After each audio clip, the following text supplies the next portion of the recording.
Hey beautiful people, welcome back to my channel Nannakutti. ఇక్కడ ముందుగా మీకు మీ కుటుంబ సభ్యులకు వినాయక చవితి శుభాకాంక్షలు.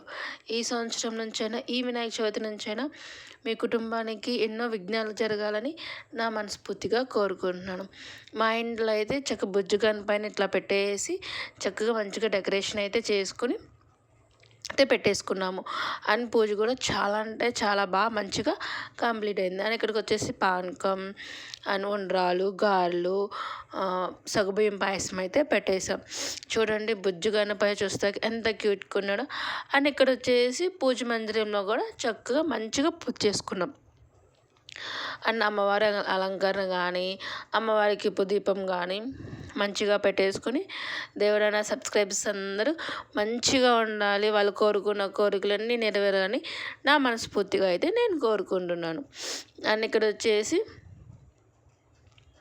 అండ్ ఇదైతే మా ఫుల్ పూజా మందిరం. చూడండి ఎంత బాగుందో, అసలు చూడడానికి అయితే రెండు కళ్ళు సరిపోవట్లేదు.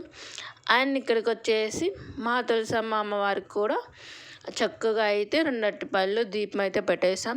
అండ్ ఇక్కడైతే చాలా బాగా వాన వస్తుంది. అండ్ మీకు తెలుసో తెలియదో నాకైతే తెలియదు, కానీ ఖచ్చితంగా వినాయక చవితికి అయితే ఖచ్చితంగా వాన పడుతుంది అంట. మీకు ఎంతవరకు తెలిస్తే కామెంట్ సెక్షన్లో అయితే కామెంట్ చేసేయండి. అండ్ ముందు రోజు నైట్ నుంచి అసలు నాన్ స్టాప్గా వాన పడుతూనే ఉంది. బట్ ఇంత కూల్ క్లైమేట్లో చక్కగా మేమైతే పూజ చేసుకుని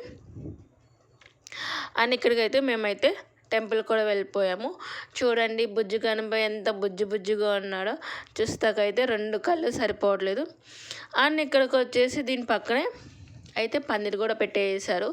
చూడండి మా పందిరిలో అయితే గణపతి అయితే మంచిగా కూర్చొని చూస్తున్నాడు. అండ్ ఇక్కడికైతే పిజ్జు పిల్లలందరూ చక్కగా అయితే గణపతికి అయితే పూజ చేస్తున్నారు. చూడండి అసలు వాన పడుతుంది కదా, సో కొంచెం తక్కువ మెంబర్స్ అయితే వచ్చారు.